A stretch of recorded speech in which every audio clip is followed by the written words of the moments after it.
Welcome to the deep dive. Today, we're exploring something really vital for how we feel, how we think, how we function day to day. Sleep. hmm We often think of our busy days as, where the real action happens, but what if I told you sleep is actually a kind of secret superpower? That's a great way to put it. Yeah, it's fundamental for memory, physical health, even our emotional balance. And joining us is someone with plenty of firsthand experience navigating the world of sleep, the good nights and, well, the not so good ones. Thanks for being here. That's great to be here. Yeah, always happy to talk about sleep. Something we all do, obviously, Yeah, but so many of us kind of struggle with it. absolutely. So maybe let's just start with a quick check-in. All right. How have your nights been recently? Anything interesting happening on the sleep front?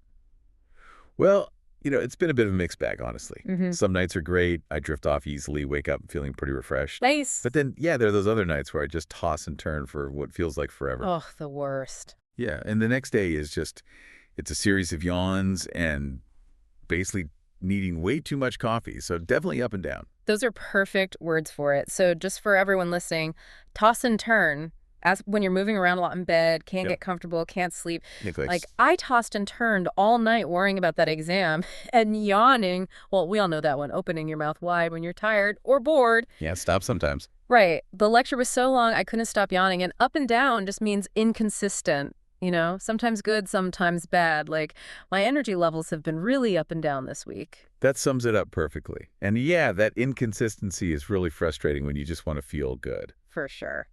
Thinking back a bit, when did you first notice, real trouble with sleep? What started you on this whole sleep journey? I think the big shift, honestly, was becoming a parent. Ah, okay. Mm. Class. Yeah, suddenly sleep wasn't just about me anymore, and those completely unpredictable schedules, they definitely took a toll. And that's kind of when I started picking up some habits that, looking back now, were not great. Like what? Oh, watching TV in bed, scrolling through my phone right up until I turned the light off.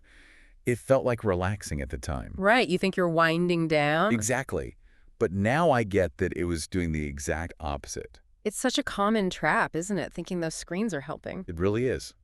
But those screens, they give off what's called blue light. And that specific type of light basically signals to your brain, hey, it's still daytime. Stay awake. Ah, okay. So it messes with your body's natural signals. Totally. It makes it harder for your body to make the hormones like melatonin that help you fall asleep. And plus, even if you're not watching like an action movie, Yeah. just reading news or emails, it keeps your mind buzzing when it really needs to be slowing down. That makes total sense. Okay, let's shift gears a little then. We know sleep is important, but can you dig into why it's so crucial? Like, what's actually happening when we're just lying there? Absolutely. Yeah, sleep isn't just downtime. It's actually a really active period just behind the scenes. Okay. So our brains are super busy processing memories, sort of filing away everything we learned during the day. Our muscles are repairing themselves from, daily wear and tear. Right. And our hormones, those crucial chemical messengers, they're getting balanced out. You can think of it like essential overnight maintenance for your entire body and mind. Overnight maintenance, I like that. Like when your phone does its updates while you're asleep. Exactly like that. And skipping sleep is kind of like never letting your apps restart or update. Yeah. Things just start getting glitchy. It can really mess with how well you function. Yeah, you definitely feel it. So when we consistently miss out, those essential processes get disrupted, right? Precisely. And that's when we start to see the effects on our mood, our focus, our immune system, even our physical health long term. Okay, so let's quickly recap those terms. We said mess with, meaning to negatively affect something. Like too much caffeine can really mess with your sleep. Definitely. We talked about blue light, that specific light from phones, tablets, computers that interferes with sleep. You might tell someone, try using a blue light filter on your screen in the evening. Good tip. And overnight maintenance, that idea of all the repair and regulation work happening while we sleep. Like, getting enough sleep is vital for your body's overnight maintenance. Exactly right. These aren't optional extras. They're fundamental. So you mentioned some habits that weren't helping your sleep earlier. What changes did you make that actually started to make a difference? Probably the biggest single change was getting serious about a consistent bedtime. Ah, the dreaded consistency. Yeah. I used to think, oh, I'll just catch up on the weekend. Stay up super late Friday and Saturday, then sleep in. We've all done it. But I learned that really throws your body's internal clock, your circadian rhythm, completely out of whack. So now I really try, it's not always perfect, but I try to go to bed and wake up around the same time every single day, even weekends. That takes discipline, but it sounds key. What? Respecting the body clock. What else? The other big thing was creating a proper wind-down routine. Okay, tell me about that. So about an hour before I actually want to be asleep, I start signaling to my body that it's time to slow down. I dim the lights around the house. Oh, nice touch. Yeah, maybe have some herbal tea like chamomile. Yeah. And I try to read an actual physical book.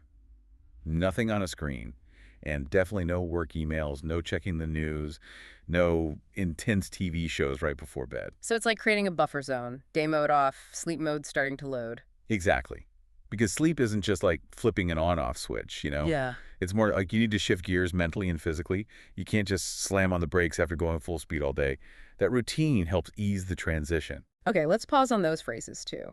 A wind down routine, that's your set of calming activities before bed. You could say, my wind down routine includes gentle stretching and listening to calm music.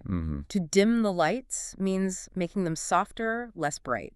Dimming the lights helps create a sleepy atmosphere. It really does. And shift gears, that's about changing your focus or state. Like, it takes me a while to shift gears from work mode to relaxation mode. Perfect examples. And honestly, these small things done consistently, they really add up. Now, something a lot of people struggle with is actual insomnia. You know, really having trouble falling asleep or staying asleep. Yeah. Have you found ways to cope when that happens? Oh, yeah. Unfortunately, I know those nights well. Yeah. And I think the absolute worst thing you can do is just lie there, getting more and more stressed about not sleeping. Right, it becomes this awful feedback loop. Exactly. It's a total vicious cycle. The worry itself keeps you awake. So counterproductive. Yeah. So one thing that genuinely helps me is if I'm still awake after maybe 20 minutes or so, I actually get out of bed. Really? You leave the bedroom? Yep. Go to another room, keep the lights low, and do something really quiet and frankly kind of boring. Like reading a dull textbook or maybe doing some gentle breathing exercises. Just focusing on slow, deep breaths. Interesting. And usually within maybe half an hour, I start to feel that wave of sleepiness come back, and then I go back to bed. That's a great strategy, breaking that mental link between your bed and the frustration of being awake. Exactly. Okay, vocab check again. Insomnia, the condition of regularly having trouble sleeping. Chronic stress is a common cause of insomnia. Then vicious cycle, that negative situation that just keeps repeating and getting worse. He was trapped in a vicious cycle of borrowing money to pay off debts and breathing exercises, those techniques with slow, controlled breathing to help you relax. She finds that doing breathing exercises helps calm her anxiety. Yeah, it's all about trying to interrupt that pattern of worry. Now, let's quickly touch on a grammar point that's been popping up naturally. We've been using modal verbs quite a bit for giving advice or talking about possibilities. Right. You hear things like, you can try getting out of bed, or dimming the lights might help. Words like can, could, may, might, should, these are modal verbs. They don't describe the action itself, but add meaning, like possibility, advice, permission, or necessity. They give it nuance. Exactly. So saying you should aim for consistent bedtime is stronger advice than you could try a consistent bedtime, which is more of a suggestion. Blue light may interfere with sleep expresses a possibility. It's subtle but important for how we communicate advice. Makes sense. Okay, keeping that in mind, here are a couple of practice questions for you listening. Think about these. What's one bad habit we mentioned that can mess with your sleep? Second, can you name 2 things that happen during that overnight maintenance while we sleep? Good one. Third, what are some things you could include in a wind-down routine? Lots of options there. And finally, is it generally a good idea to catch up on sleep by sleeping really late on weekends? Why or why not, based on what we talked about? Yeah, that's a key takeaway. Reflecting on those really helps cement the ideas. Definitely. Okay, to wrap things up, let's do a quick myth-busting round.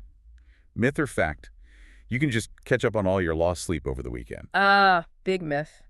You might feel a bit better temporarily, but you can't truly erase a sleep debt like that. Consistency is much, much better. Got it.